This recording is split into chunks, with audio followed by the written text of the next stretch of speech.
There's a new kind of coercion operating in the world right now. The United States has no sanctions for it, no military countermeasure, no diplomatic playbook. And from what I can tell, no one in Washington has even settled on a name for it. It doesn't require a soldier, doesn't require a bullet, doesn't require anyone to do anything at all. It's silence. A few weeks ago, Iran sent a message to every major Gulf capital: Riyadh, Abu Dhabi, Doha, Manama, Kuwait City. The message was not wrapped in diplomatic language. It was a threat, direct and unambiguous. Help the Americans. Open your airspace. Offer your runways. Fuel their ships. And we will destroy your oil infrastructure. Not damage it, destroy it. Refineries, export terminals, desalination plants. The physical systems that keep your economies running and your populations alive. That threat on its own carries real weight. Iran proved it in September 2019, when 18 drones and 7 cruise missiles hit Abqaiq, the single most important oil processing facility on the planet, and passed straight through American-built Saudi air defenses like they weren't there. 5% of global oil supply went offline in a single morning. So when Iran says it can do this, it's not bluffing. It's citing a resume. But Iran's threat is not what changed the strategic equation in the Gulf. What changed it was the thing that didn't happen afterward. China said nothing. The Gulf's largest oil customer, its largest trading partner, the nation that brokered the Saudi-Iran normalization agreement. Beijing watched Iran threaten the entire Gulf energy system, the same system that feeds Chinese refineries, Chinese factories, Chinese growth, and met it with total public silence. No condemnation of the threat, no private reassurance that surfaced in any credible reporting, no signal through any channel that Beijing viewed this as a problem. And in that silence, every leader across the Gulf heard something far more unsettling than anything Tehran had said. If you choose America and this goes wrong, don't assume we'll still be standing next to you. That's not a lapse in messaging, that's a strategic posture. And it may be the most important shift in global power dynamics that almost nobody is talking about. Here's what I want to lay out over the next 20 minutes. And I'll be specific about the argument because precision matters here. Iran threatening Gulf states over cooperation with the US is not new. Some version of this has been part of the regional landscape for decades. What is new, what makes this a genuinely different kind of problem, is the presence of a second layer of pressure that didn't exist before. This second layer doesn't come from Tehran, it comes from Beijing. And it isn't delivered through threats or ultimatums, it's delivered through absence. I want to give this a name because I think it needs one. Coercion without fingerprints. Here's how it works. One power makes a visible, explicit threat. A second power, one with massive economic leverage over the target, simply declines to respond. Doesn't condemn, doesn't reassure, doesn't mediate. It lets the silence sit there. And that silence transforms what would have been a manageable regional military threat into something the target cannot calculate its way out of. Because now the question isn't just, can we survive an Iranian strike? It's, if we survive the strike but lose Chinese economic engagement, are we actually better off? The United States has spent the better part of a century building an alliance architecture designed to counter threats you can see. Troop movements, missile tests, nuclear programs, sanctions evasion. Coercion without fingerprints doesn't register on any of those instruments. You cannot sanction a country for choosing not to speak. You cannot pass a UN resolution condemning the absence of a phone call. And that is exactly what makes this mechanism so effective and so difficult for Washington to confront. I want to show you how this worked in the Gulf, what system it's part of, why the same mechanism could operate in an even more dangerous theater, and what specific things you should be watching for to know whether this is accelerating. Let me build the foundation with what we can confirm. Iran's threatening posture toward the Gulf states has sharpened meaningfully over the past year and a half. The core message, delivered through diplomatic back channels, public military rhetoric, state media commentary, and what regional analysts describe as direct private communications to Gulf heads of state, has been consistent. Any Gulf nation that provides the United States with basing access, overflight rights, logistical support, or intelligence cooperation during a confrontation with Iran will see its energy infrastructure targeted. The specificity of the targeting is part of what makes this credible. Iran isn't making vague threats about consequences. The implied target list is precise, and it maps directly onto the Gulf's most critical nodes. Saudi Arabia's Abqaiq processing complex, which handles roughly 7 million barrels per day. Ras Tanura, one of the largest oil export terminals in the world. The UAE's Jebel Ali port, the largest in the Middle East, and the Ruwais refinery complex in Abu Dhabi. Qatar's Northfield LNG infrastructure, which underpins the world's single largest natural gas export operation. Bahrain's Sitra refinery. Kuwait's Mina Al Ahmadi complex. These aren't symbolic targets. Hit any two of them simultaneously, and you're looking at a global energy crisis that makes 2022 look manageable. And the credibility bar has already been cleared.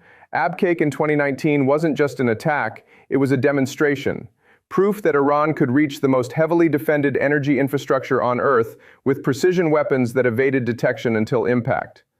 The Saudi and American defense establishment knew these facilities were targets. They had Patriot batteries deployed. They had radar coverage. The drones still got through. That attack cost Iran, by most estimates, less than $15 million. The damage disrupted roughly 5% of global oil supply and briefly doubled the price of Brent crude. That's an asymmetry that makes the threat structurally credible, regardless of what defensive improvements have been made since. Now look at how the Gulf states have responded to this latest round of escalation. And this is where the first signal appears. There's been no coordinated Gulf statement rejecting Iran's threats. No public reaffirmation of basing agreements with Washington. No joint military exercises announced in defiance. The response has been what diplomats call studied silence. A deliberate non-response that avoids provoking Iran without explicitly conceding anything to it. That silence might look like caution, might even look prudent, but contrast it with how these same states responded to Iranian provocations 10 or 15 years ago, when public solidarity with Washington was reflexive and immediate. Something has shifted in the underlying calculation. The Gulf states aren't less capable than they were. They're not less allied with the U.S. in formal terms. But they're more careful now, more hedged, more aware that their interests are pulled in directions that didn't exist a decade ago. And that brings us to the other silence, the one that matters more. To understand why China's silence carries the weight it does, you need to understand the sheer scale of Chinese economic entanglement with the Gulf. Start with oil. China imports roughly 11 million barrels of crude per day. The Gulf states supply a dominant share of that. Saudi Arabia alone ships approximately 1.7 million barrels per day to Chinese refineries, making China the kingdom's largest single customer by volume. The UAE, Kuwait, Oman, and Iraq all count China among their top 2 or 3 export destinations. Qatar has signed multi-decade LNG supply agreements with Chinese state energy firms worth tens of billions in committed future revenue. For these countries, Chinese demand isn't a nice-to-have. It's a structural pillar of fiscal planning. But it goes well beyond hydrocarbons. Chinese construction firms are building infrastructure across the Gulf, ports, railways, entire urban districts. Huawei built significant portions of Gulf telecommunications networks. Chinese fintech and digital payment platforms are expanding in Saudi Arabia and the UAE. The Belt and Road Initiative channeled billions into Gulf logistics corridors. When Gulf leaders look at their economic future, the post-oil diversification plans, the tourism infrastructure, the technology partnerships, China is embedded in virtually every layer. This means that when Iran publicly threatens to destroy Gulf oil infrastructure, China is not some distant observer. Beijing is the single actor with the most economic leverage over every party in the equation. It is Iran's financial lifeline. Chinese oil purchases are what keep Iran's economy from total collapse under U.S. sanctions. And it is simultaneously the Gulf's most important commercial partner. The buyer whose demand underwrites Gulf fiscal stability. The investor whose capital underwrites Gulf modernization. So what did Beijing do when Iran escalated? By every publicly available measure, official statements, diplomatic readouts, state media coverage, sourced reporting from regional correspondents, nothing. Now, I want to put a caveat here, because intellectual honesty requires it. It's possible that private communications occurred. Diplomacy frequently operates in channels that don't surface in real time. There may have been a quiet Chinese message to Riyadh or Abu Dhabi that we simply don't know about yet. I can't rule that out. But here's why that doesn't fundamentally change the analysis, even if it happened. Gulf leaders don't just need private whispers. They need to be able to demonstrate to their own defense ministries, their sovereign wealth funds, their commercial partners, that their most important economic relationship is stable, that choosing to cooperate with America won't jeopardize it. A quiet, back-channel assurance that can't be referenced, can't be cited, can't be pointed to in an internal policy meeting, that has almost no institutional value. The absence of a public signal is the signal, regardless of what may have been murmured privately. And this is where the double bind becomes clear. Gulf leaders used to face one question when deciding whether to support U.S. military operations. Can we survive Iran's retaliation?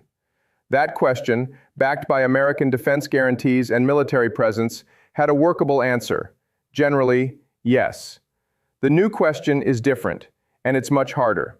If we cooperate with America and Iran retaliates, even partially, even symbolically, will China view us as having chosen a side? Will Beijing slow its purchases? Will Chinese firms pull back on Gulf investment?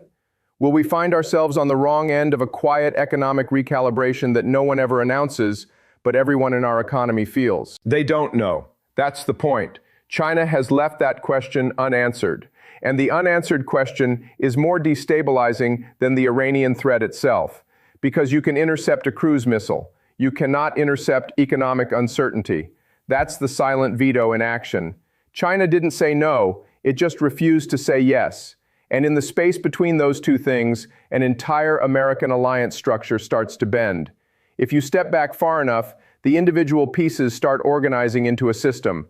And I don't think this requires a conspiracy theory or a secret coordination agreement between Beijing and Tehran. It's more elegant than that, and more dangerous, because the system runs on rational self-interest alone. Follow the money through 3 loops. Loop 1. China purchases Iranian crude oil in significant volumes, often at steep discounts, frequently routed through intermediary entities and ship-to-ship transfers designed to stay beneath the sanctions radar. These purchases are Iran's fiscal oxygen. Without Chinese demand, Iran's government revenue shrinks dramatically. Its ability to fund military programs and proxy networks degrades, and the credibility of its threats to Gulf neighbors diminishes. Chinese oil purchases don't just sustain Iran's economy, they sustain Iran's coercive capability. Loop 2. China simultaneously purchases enormous volumes of Gulf crude, Saudi, Emirati, Kuwaiti. Each of these transactions deepens the Gulf's dependency on Chinese demand, and dependency is leverage in waiting. The more Gulf state budgets are built around projected Chinese purchases, the more sensitive those states become to anything that might alter Beijing's buying patterns, including their own foreign policy choices. Loop 3. When Iran threatens the Gulf over cooperation with Washington and China stays silent, the first 2 loops activate together. Iran's threat is credible because Chinese purchases fund it. The Gulf's vulnerability to the silence is acute because Chinese purchases created it. And China's silence itself costs Beijing nothing. It preserves optionality, avoids alienating anyone, lets the structural pressures do the coercive work without any Chinese official ever having to make an uncomfortable statement.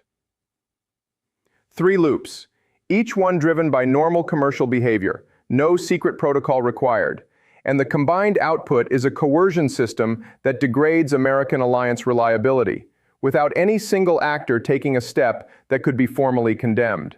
This is what makes it so structurally difficult for the United States to counter. The American alliance system in the Gulf was built during an era when Washington was both the dominant security provider and the dominant economic partner. You protect us, you buy our oil, we host your bases. The incentives were aligned. Every element reinforced every other element. That alignment is gone. Today, the United States provides the security umbrella, but China provides the market. America offers protection, China offers demand. And when a Gulf leader sits down to calculate whether cooperating with Washington is worth it, those 2 forces pull in opposite directions. The security guarantee says yes. The economic dependency says Be careful. That tension, security from one superpower, prosperity from another, is the defining structural stress of the current Gulf order. And it's not going to resolve itself, because neither the United States nor China has an incentive to resolve it. Washington benefits from maintaining the security dependence. Beijing benefits from deepening the economic dependence. The Gulf states are the ones trapped in between. And every time Iran makes a threat and China stays quiet, the walls move a little closer together. There are two dimensions here that I think are receiving almost no serious analysis, and both of them make this story significantly bigger than a Gulf security problem. The first, the hedging is probably already underway. No Gulf state is going to hold a press conference to announce reduced cooperation with the United States. That would be diplomatically catastrophic. It would alarm Washington, embolden Tehran, and not necessarily satisfy Beijing. The hedging, if it's happening, will be almost invisible. What it looks like in practice is bureaucratic friction. An overflight request that used to be approved in 24 hours now takes a week. A basing agreement renewal that used to be pro forma now involves new conditions. Restrictions on which operations can launch from host territory. Caps on personnel surges. Requirements for prior consultation before certain mission types. An intelligence sharing arrangement that was once automatic now has more senior officials reviewing what gets passed and what doesn't. None of these things would make a headline. None of them would trigger an op-ed. But taken together across several countries over 2 or 3 years, they would fundamentally alter the speed and flexibility of American military operations in the region. And the critical thing is this: by the time the erosion becomes visible, probably during an actual crisis, when the US needs rapid access and discovers it can't get it on the old timeline, the damage is already done. You don't see the rot until you put weight on the beam. If this reading is right, then Iran's threat, amplified by China's silence, isn't producing a dramatic rupture. It's producing something much harder to counter.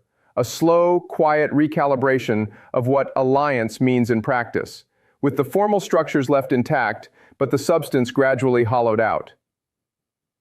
The second dimension is the one that should keep American strategists up at night. Because the mechanism I've described, a visible threat from a regional power, amplified by strategic silence from a global economic power, is not unique to the Gulf. It's portable. And the most consequential place it could be deployed next is the Western Pacific. Think about what a Taiwan crisis demands from the United States. Not just carrier strike groups and submarine deployments, but a vast logistical architecture of allied cooperation. Basing access in Japan, Kadena, Yokosuka, Sasebo, Misawa. Logistical and potentially operational support from South Korea. Overflight rights and staging possibilities in the Philippines. Intelligence sharing, resupply coordination, and diplomatic solidarity from Australia. The American military plan for a Taiwan contingency is not a unilateral plan. It's a coalition plan. It only works if allies cooperate, fully and immediately.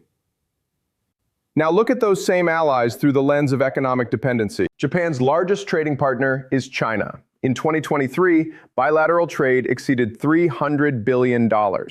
South Korea's single largest export market is China, semiconductors, petrochemicals, machinery, and the exposure is existential for key Korean industries.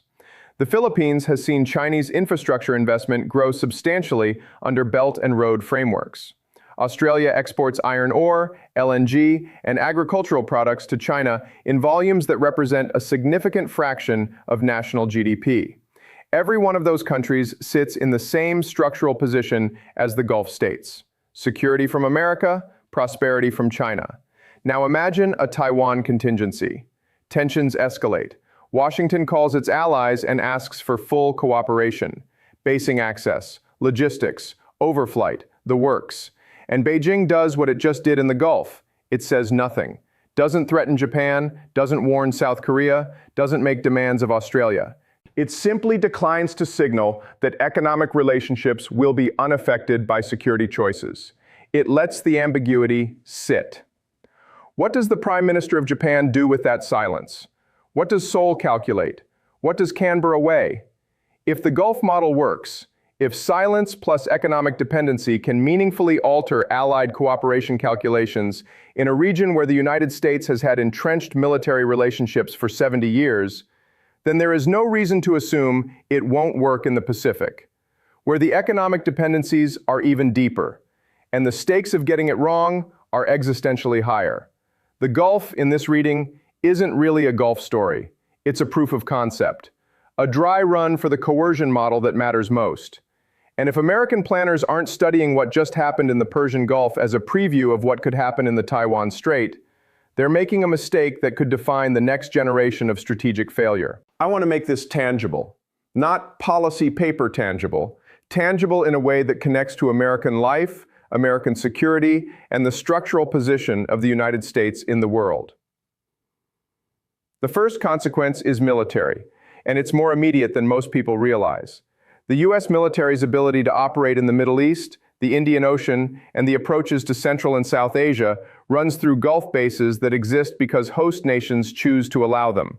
These aren't NATO-style treaty obligations with mutual defense clauses and parliamentary ratification.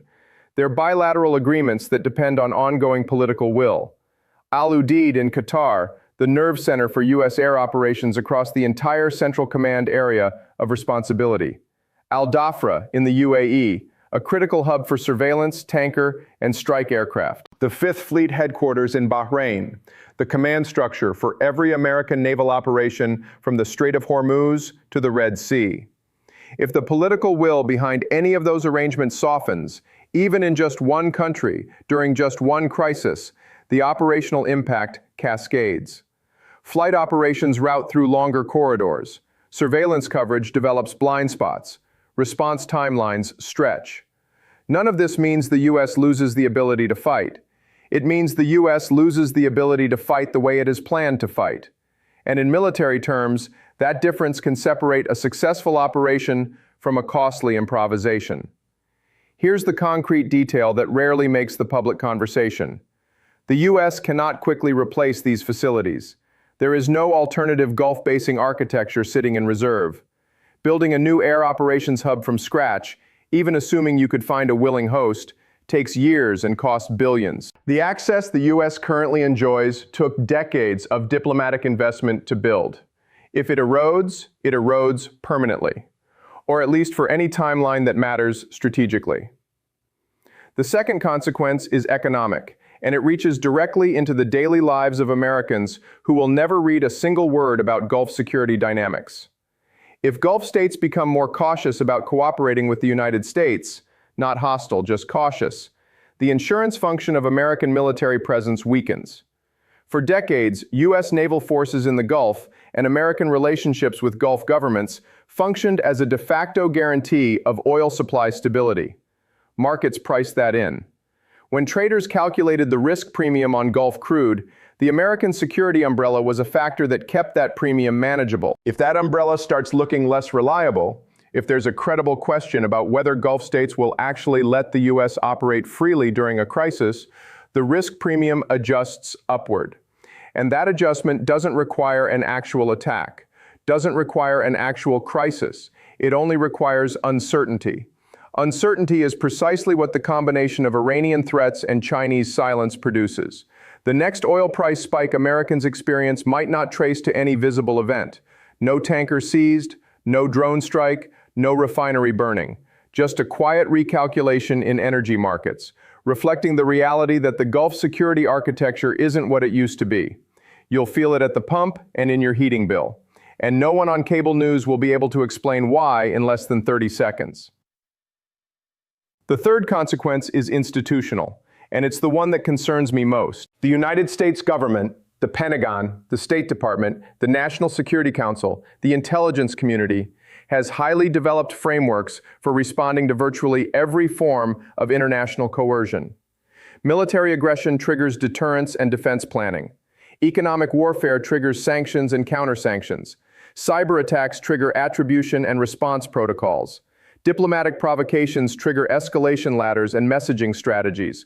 Coercion without fingerprints doesn't trigger any of them. When a great power amplifies a regional threat simply by declining to mitigate it, by choosing silence at the exact moment when its reassurance would diffuse the pressure, there is no established response mechanism. The State Department can't issue a démarche protesting another country's silence. The Treasury can't impose sanctions on inaction. The Pentagon can't deploy assets to counter a diplomatic non-event. And the intelligence community can't even definitively determine whether the silence was a deliberate strategy or a bureaucratic non-decision, which means the policy response is paralyzed at the assessment stage before it ever reaches the options stage. This isn't a theoretical vulnerability, it's an operational one. And what happened in the Gulf exposed it more clearly than any previous episode. The question now is whether anyone in a position to act recognizes it for what it is, a structural gap in American strategic capacity, rather than filing it away as another routine Middle East tension event. If the dynamics I've described are real and accelerating, they should produce specific, observable effects over the next 12 to 18 months. Let me give you 4 things to watch. Each one is calibrated to test a different part of the analysis. Signal 1. Gulf arms diversification. Saudi Arabia, the UAE, and Qatar have been overwhelmingly reliant on American and European military hardware for decades. If that starts to change, if Gulf states begin purchasing Chinese-manufactured drones, air defense components, surveillance systems, or naval platforms in meaningful quantities, pay close attention. That's not just a procurement decision. It's a political signal encoded in a defense contract.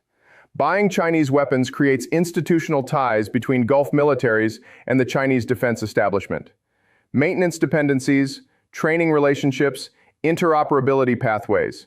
It tells Beijing, in the most concrete language available, that the Gulf is willing to invest in the relationship beyond energy transactions.